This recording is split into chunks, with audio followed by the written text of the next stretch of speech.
नया IBN 7 हौसला है।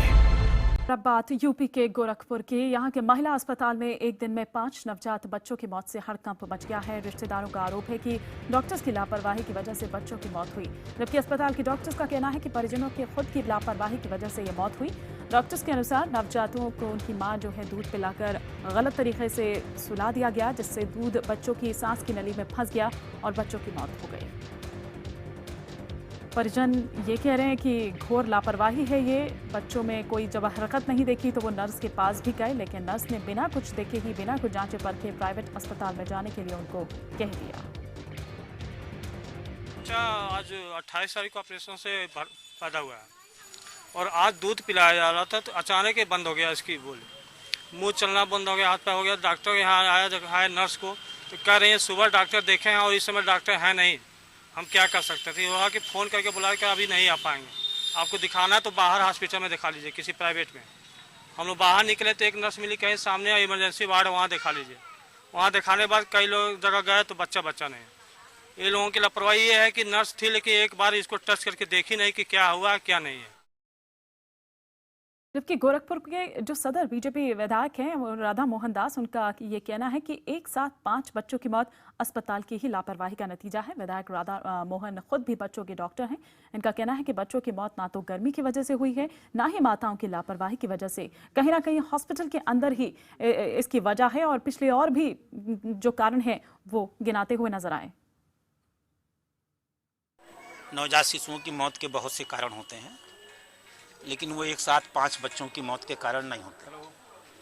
5 बच्चे मरने का मतलब ये बच्चे जहाँ से निकल के आए हैं कहीं ना कहीं कोई ना कोई गड़बड़ी वहाँ है, अर्थात लेबर रूम और ऑपरेशन थिएटर। ये बड़ी आम शिकायत है कि यहाँ सफाई उफाई का बहुत ध्यान नहीं दिया जाता है। कहीं ना कहीं हमें सुनिश्चित करना पड़ेगा कि जिस लेबर रूम और जिस ओटी में हम बच्चों को जन्म दे रहे हैं वो पूरी तरह सेप्टिक है या नहीं। मैं खुद बच्चों का डॉक्टर हूँ और मैं जानता हूँ कि कभी कभी बगल में लिटाने से सांस घुटने से मौत हो जाती है, कभी कभी दूध पिलाकर लिटाने से दूध घोट करके मौत हो जाती है, लेकिन एक दिन में 5 मौतें ऐसी नहीं होती।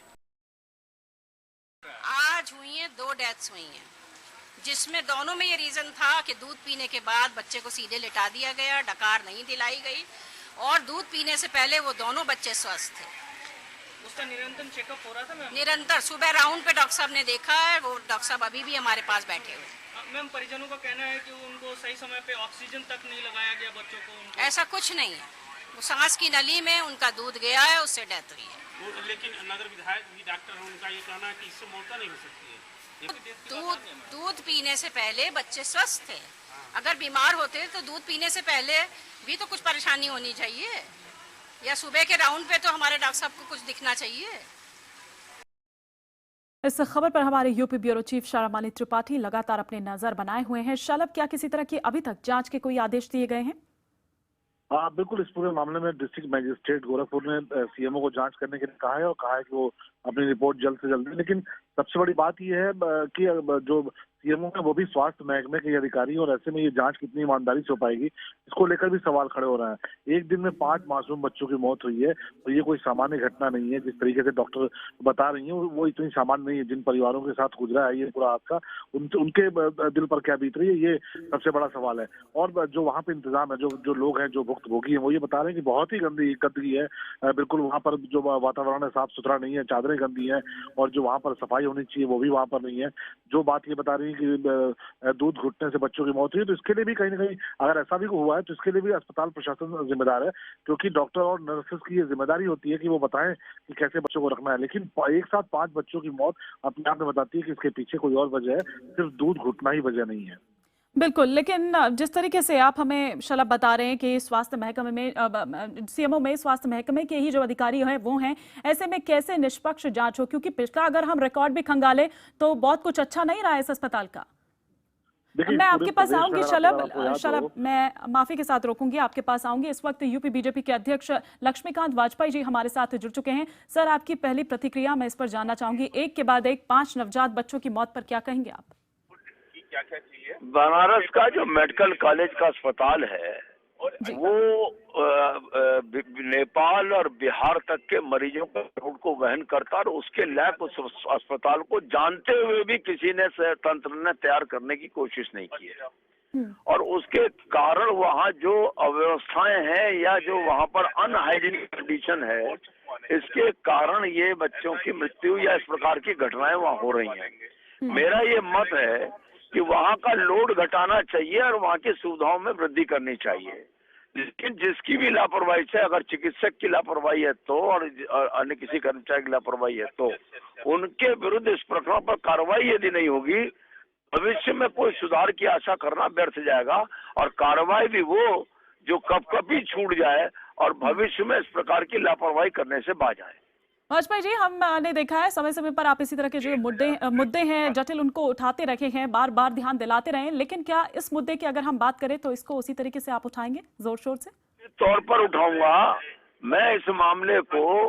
केंद्र के में भी बात करूंगा जरूर स्वास्थ्य मंत्री जी से कि वहाँ वो निर्देश दें, और राज्य के स्वास्थ्य मंत्री से भी आग्रह करूंगा कि नेपाल और बिहार और जापानी एन्सेफेलाइटिस का लोड इस अस्पताल पर है, उसके लिए तत्काल प्रभाव से पूरी सुविधाओं से युक्त कहीं से भी पैसा काटें, लेकिन इस अस्पताल को उसके लिए तैयार करें, और नहीं तो इसी प्रकार के नवजात शिशुओं की मौत होती रहेंगी और माओ की गोद में से उनका बच्चा मौत की गोद में जाता रहेगा। शुक्रिया वाजपेयी जी जी शुक्रिया हमारे साथ जुड़ने के लिए। तो यूपी बीजेपी के अध्यक्ष लक्ष्मीकांत वाजपेयी जी हमारे साथ जुड़े हुए थे और वो ये कहते हुए यहाँ पर नजर आए कि जोर शोर से इस मुद्दे को वो उठाएंगे। हमारी यूपी ब्यूरो चीफ शलभ त्रिपाठी भी लगातार हमारे साथ बने हुए हैं। शलभ, हम निष्पक्ष जांच की यहाँ पर बात कर रहे थे और जिस तरह से आप यहाँ पर कह रहे हैं कि सीएमओ में भी अगर देखा जाए, ये ठीक है कि जांच के आदेश दे दिए, लेकिन वहां भी स्वास्थ्य महकमे के ही वो अधिकारी वहां पर बैठे हुए, ऐसे में कैसे हो निष्पक्ष जांच? देखिए मानिए, ये वही प्रदेश है जहाँ पे अभी 3 साल 4 साल पहले एनआरएचएम स्कैम हुआ था और सीएमओ स्तर के भी अधिकारी जेल गए थे। सिर्फ सीएमओ नहीं बल्कि आईएएस, सीनियर आईएएस भी जेल गए थे।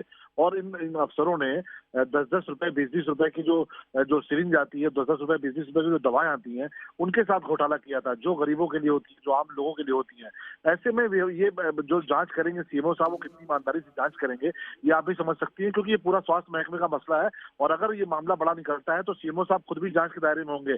उनकी भी जिम्मेदारी बनती है कि एक साथ 5 बच्चों की मौत कैसे हो गई। जिला अस्पताल है गोरखपुर का, गोरखपुर मुख्यालय है, जिला मुख्यालय है, वहाँ पे कमिश्नर स्तर तक के अधिकारी बैठते हैं और वहाँ पर 5 बच्चों की मौत होना अपने आप में कितनी बड़ी घटना है। लेकिन अगर आप देखिएगा तो अभी तक उसको लेकर जिस तरह का रिएक्शन होना चाहिए प्रशासन का, वो रिएक्शन नजर नहीं आ रहा है और उल्टे इस घटना को दबाने की कोशिश की जा रही है, ये कहकर कि जो माएँ थी बच्चों की, उनकी लापरवाही से ये मौतें हुई हैं। तब जबकि दुनिया जान रही है, लोग कह रहे हैं वहाँ पे जो भुक्तभोगी हैं वो भी ये कह रहे हैं कि वहाँ ना तो चादरें साफ है ना तो अस्पताल साफ है। तो ऐसे में कैसे हाइजीनिक स्थिति हो सकती है, आप समझ सकती है। बिल्कुल, और पिछला रिकॉर्ड भी अगर देखें तो किस तरह का रहा है, ये यहाँ पर देखने वाली बात है। तो अब देखना होगा कि सीएमओ साहब आखिर किस तरह से निष्पक्ष जांच करते हैं। शुक्रिया फिलहाल शलभ इस तमाम जानकारी के लिए आपका।